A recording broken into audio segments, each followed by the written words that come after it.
Hello students, today we are covering our first topic, that is definition, history, scope and development of pharmacognosy. So let's start. सबसे पहले I would like to start with the basic subject which we are studying, that is the basic definition, and what it is pharmacognosy and phytochemistry. तो सबसे पहले मैं बताना चाहूँगा pharmacognosy शब्द का मतलब क्या होता है, what is the actual meaning of it. तो pharmacognosy की अगर हम बात करें तो it is the study of, किस चीज़ की स्टडी करना, जब हम क्रूड ड्रग्स की स्टडी करते हैं जो हमें कहाँ से मिल रही हैं, प्लांट्स, एनिमल्स, मिनरल्स या उनके कॉन्स्टिट्यूएंट से, तो इसकी कलेक्टिव स्टडी को हम बोलते हैं फार्माकोग्नोसी। यानी कि जितना भी हमें ड्रग्स ऑब्टेन हो रही हैं, क्रूड ड्रग्स ऑब्टेन हो रही हैं किसी भी प्लांट सोर्स से, एनिमल सोर्स से, मिनरल सोर्स से या इन्हीं में से किसी के कॉन्स्टिट्यूएंट से, तो उसकी स्टडी को हम फार्माकोग्नोसी बोलेंगे। अब ये शब्द आया कहाँ से, तो ये शब्द हमारा ग्रीक वर्ड से मिलके बना है। कौन कौन से ग्रीक दो वर्ड्स हैं, पहले ग्रीक वर्ड का नाम है फार्माकॉन एंड सेकंड का नाम है गिग्नोस्को। तो फार्माकॉन का सिंपल सा मतलब होता है अ ड्रग, एंड गिग्नोस्को का मतलब होता है टू एक्वायर नॉलेज। तो कलेक्टिवली हम अगर कहें to acquire knowledge about a drug, मतलब एक ड्रग के बारे में संपूर्ण जानकारी को हम क्या कहेंगे, फार्माकोग्नोसी। अब यहाँ पे मैंने एक शब्द यूज किया था क्रूड ड्रग। क्रूड ड्रग क्या होता है, क्रूड ड्रग हम जनरली नेचुरल प्रोडक्ट्स या नेचुरल ड्रग्स के लिए रिलेशन में यूज करते हैं। तो क्रूड ड्रग को अगर मैं डिफाइन करना चाहूँ तो क्रूड ड्रग को हम कहेंगे crude drug is a natural drug of plant और एनिमल ओरिजिन, जिसमें हमने क्या है, किसी भी तरीके का कोई भी ट्रीटमेंट नहीं किया है other than collection and drawing, that is उसकी क्वालिटी में, अपीयरेंस में हमने किसी भी तरीके का कोई भी चेंज नहीं किया, ना खुद से ना किसी केमिकल की हेल्प से, यानी कि फिजिकली नॉर केमिकली। तो सिंपल सी अगर डेफिनेशन की बात करें तो डेफिनेशन में हम कह सकते हैं crude drug is a natural drug of plant और animal origin which has undergone no treatment other than collection and drying, that is quality or appearance of drug has not been advanced in value or improved condition by any physical or chemical treatment. अगर हम normal life में बात करूं किसी भी crude drug की, तो like तुलसी, नीम, जो हम डेली यूज में देखते हैं, तो इसको एज अ क्रूड ड्रग हम कंसीडर करते हैं। अब मैं इतनी देर से शब्द एक यूज कर रहा हूँ ड्रग, तो ड्रग क्या चीज होती है। तो ड्रग को भी हम ऐसे डिफाइन कर सकते हैं, an original simple medical substance, जो ऑर्गेनिक भी हो सकता है और इनऑर्गेनिक भी, जो या तो अकेला लोनली यूज किया जा सकता है या किसी इंग्रेडिएंट के साथ में। तो इसी ड्रग को जब हम किसी इंग्रेडिएंट के साथ, जिसे हम एक्सीपिएंट्स बोलते हैं, एक्सीपिएंट्स के साथ यूज किया जाता है, तो हम उसको मेडिसिन या डोजेज फॉर्म बोलते हैं। तो मेडिसिन क्या हो गई, अ डोजेज फॉर्म कंटेनिंग वन और मोर drug along with other substances, that is excipients during the manufacturing process. तो अभी मैंने आपको डेफिनेशन में बताया है कि फार्माकोग्नोसी एक्चुअल में होती क्या है और कौन कौन से दो ग्रीक वर्ड से मिलकर ये बनी है, जैसे कि आप स्क्रीन पे देख सकते हैं, फार्माकोन और गिग्नोस्को। और ये जो शब्द आप फार्माकोग्नोसी यूज करा है मैंने, वो फर्स्ट टाइम हमारे एक ऑस्ट्रेलियन फिजिशियन स्किमिट ने 1811 में ओरिजिनेट किया था। और इसको कंसिडर किसने किया था, एक जर्मन साइंटिस्ट थे हमारे, जिनका नाम था CS सीडलर। उन्होंने अपनी एक बुक या टाइटल वर्क कह सकते हैं जिसका नाम था एनालैक्टिका फार्माकोग्नोस्टिका, जहां से हमारा ये वर्ड ओरिजिनेट हुआ सब्जेक्ट का फार्माकोग्नोसी। अब बात करते हैं कौन कौन सी ब्रांचेस रहती हैं हमारी फार्माकोग्नोसी के अंडर में। तो सबसे पहली अगर हम बात करें कि कौन सी ब्रांचेस हैं जहाँ पे फार्माकोग्नोसी का फील्ड है, तो सबसे पहले हमारी आती है मेडिकल इथनोबॉटनी। जैसे कि आपको नाम से ही समझ में आ रहा होगा बॉटनी शब्द, तो बॉटनी में हम मोस्टली क्या स्टडी करते हैं, प्लांट्स के बारे में। और यहाँ पे हम क्या बात कर रहे हैं कि प्लांट्स का यूज क्या है, यूज कहाँ पे, मेडिकल यूज। तो मेडिकल फार्म इथनोबॉटनी एक ऐसी ब्रांच हो गई जिसमें हम क्या है, प्लांट्स के ट्रेडिशनल यूजेस के बारे में, यानी कि उनका मेडिसिनल यूजेस, जैसे कि बहुत पहले टाइम से हम यूज करते हुए आ रहे हैं तुलसी का पौधा। तुलसी की लीव्स क्या होती हैं, मोस्टली एंटी कफ में कंजेशन में यूज की जाती हैं। ठीक है, तो ये उसका ट्रेडिशनल यूज है। तो इन्हीं सब को हम जब कलेक्टिवली स्टडी करते हैं तो उस ब्रांच को हम बोलेंगे मेडिकल इथनो बॉटनी। ऐसी हमारी सेकेंड ब्रांच है इथनो फार्माकोलॉजी। फार्माकोलॉजी भी हमारी दो शब्दों से मिलकर बनी है, फार्मा प्लस कोलॉजी। फार्मा का मतलब हो गया सिंपल सा ड्रग, और कोलॉजी का मतलब हो गया to study about drugs is called pharmacology. और इथनो का मतलब हो गया इथिकल ड्रग्स, जो है हमारी मतलब कि जो हमारी क्रूड ड्रग्स हैं उनके मेडिकल प्रॉपर्टीज के बारे में, उनकी फार्माकोलॉजिकल यानी थेरापेटिकल यूजेस के बारे में जब हम स्टडी करेंगे तो उस ब्रांच को हम बोलेंगे इथनो फार्माकोलॉजी। थर्ड हमारी ब्रांच आती है फाइटोथेरेपी। फाइटो का सिंपल सा मतलब हो गया प्लांट। प्लांट्स को जब हम एज अ थेरेपी यूज करके देख रहे हैं कि कौन कौन से ऐसे एक्सट्रैक्ट्स हैं, मतलब कौन कौन से ऐसे ड्रग्स के निचोड़ हैं जो हम मेडिकली यूज कर सकते हैं अलग अलग डिजीजेस में, डिसऑर्डर्स में, थेरेपी के तौर पे, तो उसकी स्टडी को हम बोलेंगे फाइटोथेरेपी। फिर हमारा आता है फाइटोकेमिस्ट्री। तो फाइटो मैंने बताया ही आपको, फाइटो हम प्लांट्स के लिए यूज करते हैं, और केमिस्ट्री में हम केमिकल कंपाउंड्स के बारे में स्टडी करेंगे। तो जाहिर सी बात है प्लांट्स के अंदर जो हमें केमिकल्स मिल रहे हैं या जो भी चीज़ें हैं, तो उनके अंदर कोई ना कोई ऐसा केमिकल होगा जो क्या है मेडिकल प्रॉपर्टी शो कर रहा है, मेडिसिनल प्रॉपर्टी शो कर रहा है, थेरेपेटिक यूज कुछ ना कुछ उसमें है ऐसा। तो इन्हीं कंपाउंड्स को जब हम स्टडी करते हैं, उनके स्ट्रक्चर्स के बारे में, उनके अरेंजमेंट के बारे में, उनके कंपाउंड्स के बारे में, तो उसको हम बोलेंगे फाइटो केमिस्ट्री। फिर हमारी ब्रांच आती है जू फार्माकोग्नोसी।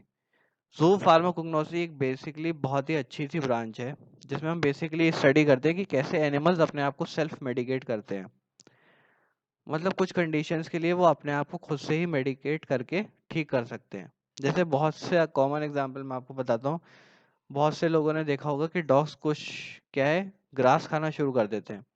तो वो ग्रास खाना इसलिए शुरू कर देते हैं कि उन्हें कोई टाइप का वॉमिटिंग करनी होती है, कुछ ऐसा उन्होंने खा लिया होता है जो उन्हें वॉमिट आउट करना होता है, या उनको कोई स्टमक में प्रॉब्लम हो रही होती है। तो इसी बिहेवियर की स्टडी को हम बोलते हैं जू फार्माकोग्नोसी। लास्ट ब्रांच हमारी आती है मरीन फार्माकोग्नोसी। मरीन फार्माकोग्नोसी में हम बेसिकली क्या स्टडी करके देख रहे हैं, मरीन फार्माकोग्नोसी में हम उन ड्रग्स के बारे में स्टडी करेंगे जो हमारी कहाँ से मिल रही हैं, हमारी वाटर बॉडीज से मिल रही हैं। मतलब ऐसी ब्रांच जिसमें हम क्या है स्टडी कर रहे हैं उन ड्रग्स के बारे में जो मरीन ऑर्गेनिज्म से मिल रही हैं। जैसे बहुत सिंपल सा एग्जांपल हो गया फिश ऑयल, तो उसको हम बोलेंगे मेरीन फार्माकोग्नोसी। अब बात करते हैं हिस्ट्री की।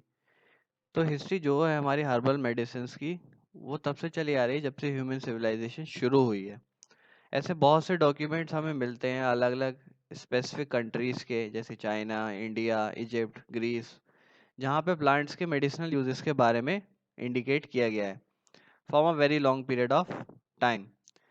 जैसे फॉर स्टार्टिंग में बताता हूँ आपको पेपरस इबर्स के बारे में, जो क्या है एक टाइप का रिटन डॉक्यूमेंट है हमारा, जो जनरली हमारा 60 फीट लॉन्ग और 1 फुट वाइड है, और आज की डेट में भी वो अवेलेबल है, वो जो हमारा 16th सेंचुरी बीसी के अराउंड का है। उसमें अराउंड हमारे 800 फॉर्मूलाज और 700 डिफरेंट ड्रग्स के बारे में रिटन फॉर्म में अवेलेबल है, जिसमें हमें क्या है इन अलग अलग ड्रग्स के मेडिकल यूजेस के बारे में बताया गया है, आइडेंटिफाई किया गया है कि किस तरीके के इनकी मेडिकल यूजेस हैं, कौन कौन से ऐसे एक्सट्रैक्ट्स हैं जो हम यूज़ कर सकते हैं अलग डिजीजेज और डिसऑर्डर्स के लिए। इसी तरीके से मैं आपको स्टार्टिंग से बताना चाहूँगा हिपोक्रेट्स के बारे में। हिपोक्रेट्स का टाइम पीरियड जैसे कि आप देख सकते हैं 460 टू 360 बीसी। बीसी को हम कहते हैं बिफोर क्राइस्ट, यानी कि क्राइस्ट से पहले का टाइम पीरियड।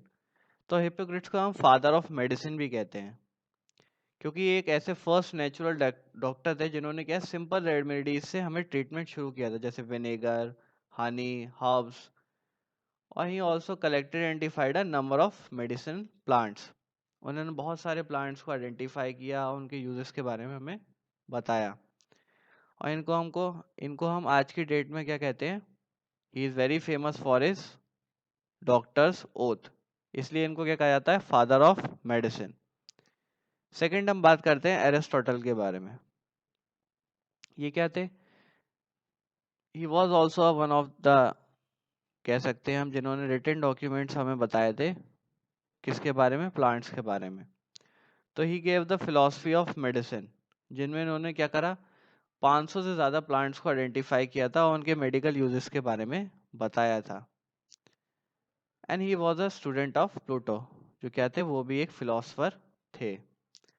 फिर हम बात करते हैं डायस्कोराइड्स की। डायस्कोराइड्स भी कहते हैं एक फिजिशियन थे। जो हमारे फर्स्ट सेंचुरी एडी में थे। इन्होंने क्या बताया, इन्होंने भी हमें डिस्क्राइब किया अलग अलग मेडिकल प्लांट्स के बारे में, like belladonna, opium, ergot, colchicum and etcetera. Galen, Galen को हम बोलते हैं ग्रीक फार्मासिस्ट और फिजिशियन। इन्होंने ही सबसे पहले डेवलप किया था कि किस तरीके से हम प्रिपेयर और कंपाउंड कर सकते हैं मेडिसिन को बाय मैकेनिकल मीन्स। मतलब हम खुद से अलग अलग डोजेज फॉर्म को किस तरीके से डिज़ाइन कर सकते हैं। और इन्हीं को हम कहते हैं originator of the formula for cold cream. इसी तरीके से एक और हमारे थे थियोफ्रस्टस, जो हमारे एरिस्टोटल के ही स्टूडेंट थे। इन्होंने पूरे प्लांट किंगडम के बारे में रिटन डॉक्यूमेंट दिया था। एंड इन्होंने बताया, इन्होंने एक साइंटिफिक बेसिस दिया कि प्लांट्स को हम किस तरीके से प्लांट्स को मेडिसिन के तौर पे हम यूज कर सकते हैं।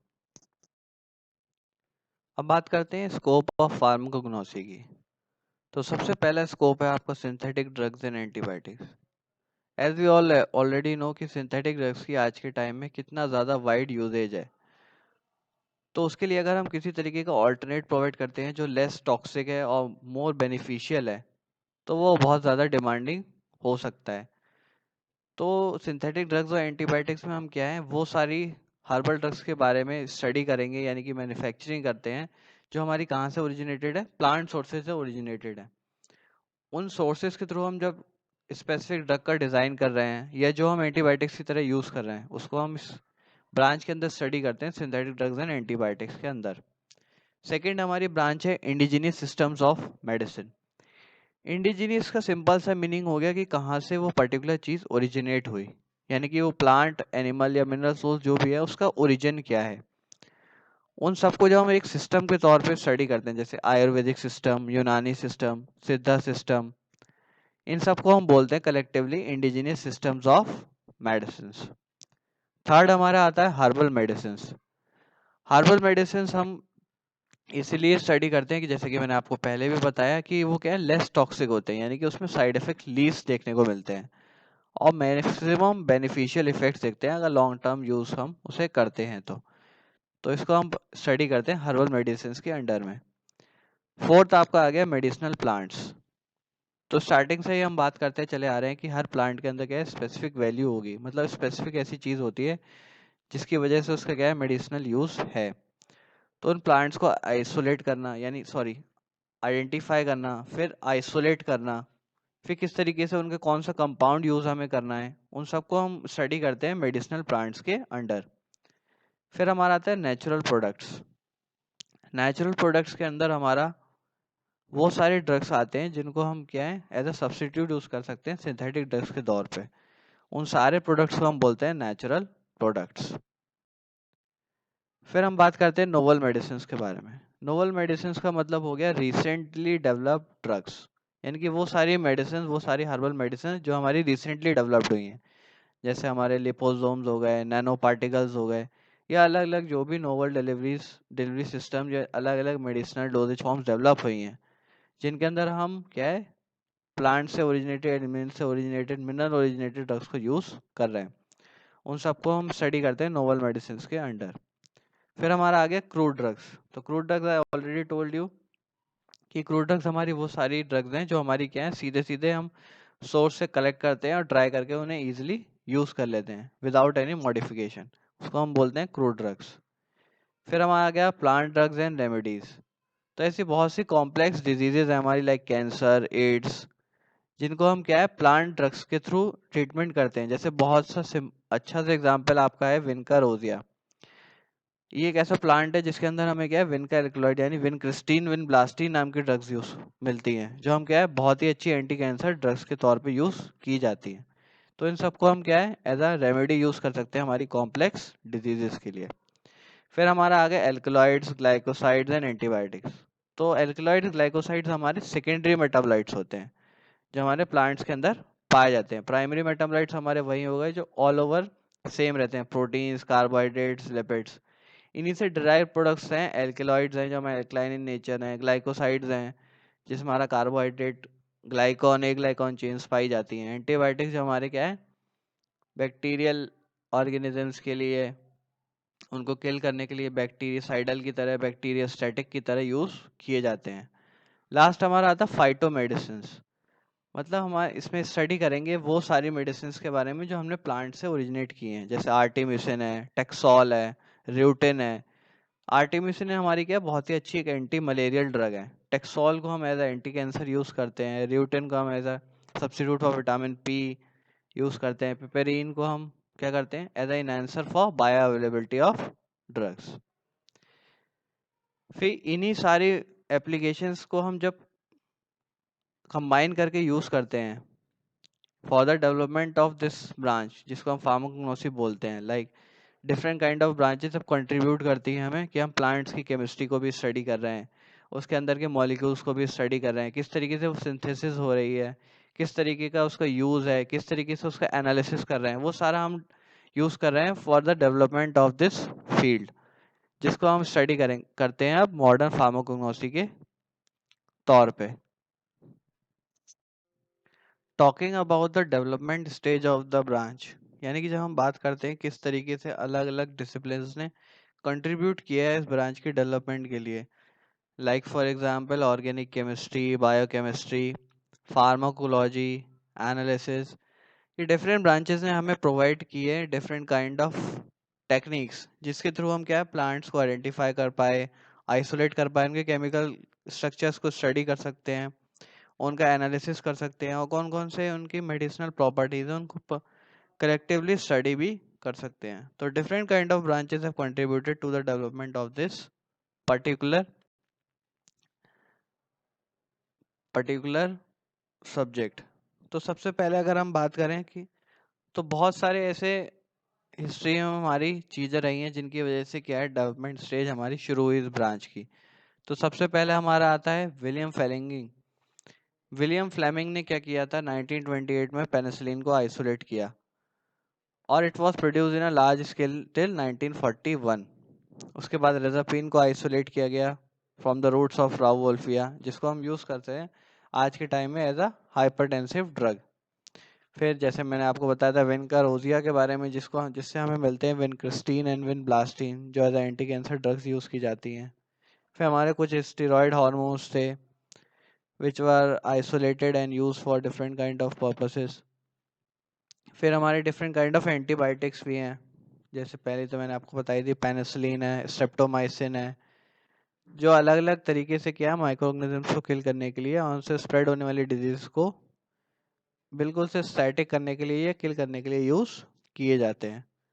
तो हम बात कर सकते हैं कि अलग अलग प्लांट्स के थ्रू हमें बहुत सारे ऐसे केमिकल्स आज की डेट में पता है जो डिफरेंट काइंड ऑफ डिजीज और डिसऑर्डर्स के लिए यूज़ किए जाते हैं। आज की डेट में भी हमारे साइंटिस्ट क्या है रेगुलरली इस चीज़ पे वर्क कर रहे हैं कि किस तरीके से क्या है और प्लांट्स को आइडेंटिफाई किया जाए, क्योंकि हमारा इंडियन बायोडाइवर्सिटी बहुत ही रिच है, जिसमें अलग अलग तरीके के प्लांट्स हैं जिनके अंदर बहुत सारे मेडिकल यूजेस हैं, जिनको हम आज भी आइडेंटिफाई करने में लगे हुए हैं।